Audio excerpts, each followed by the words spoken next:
My name is Elif Shafak. I'm a storyteller, a novelist, and I want to tell you a little bit about my new book. It's called 10 Minutes 38 Seconds in this Strange World. So I became very interested in this research that shows after the moment of death, after the heart stops beating, the mind continues to work for another few minutes. And in some cases that goes up to 10 minutes, 38 seconds. This is the story of a woman, of a prostitute who has been brutally killed in Istanbul, and her body has been dumped in the garbage can. The heart has stopped beating, but the mind is still working, functioning.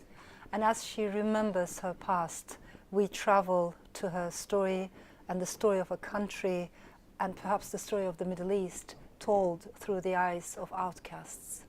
I'm at Waterstones, Piccadilly. This is one of my favorite bookstores in London. And I want to tell you a little bit about some of my favorite books. One of them is here.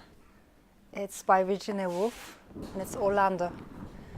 And I was very young when I read this book for the first time. I don't know how well I understood it at the time. I read it again and again later on in life. And I think it's one of those books you need to revisit at different stages in your life. But one thing that struck me was I didn't know until then you could tell a story with such freedom.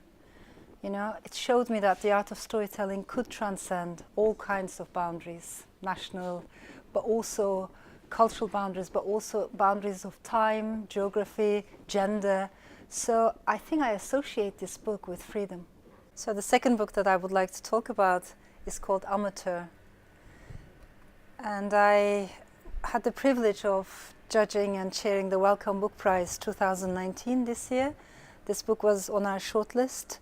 I read it several times and it stayed very vividly with me. I think it opens up very difficult conversations about gender, masculinity, but does it with such wisdom and compassion and an honesty that it's incredibly moving, and I would definitely recommend it.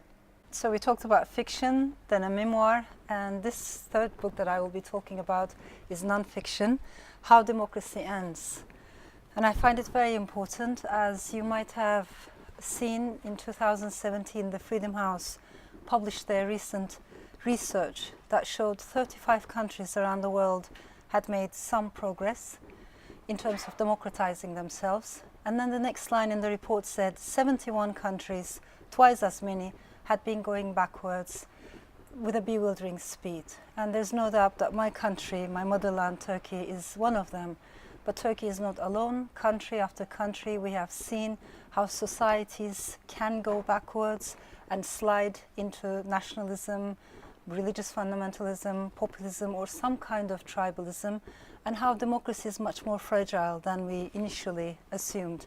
In other words, democracies can die.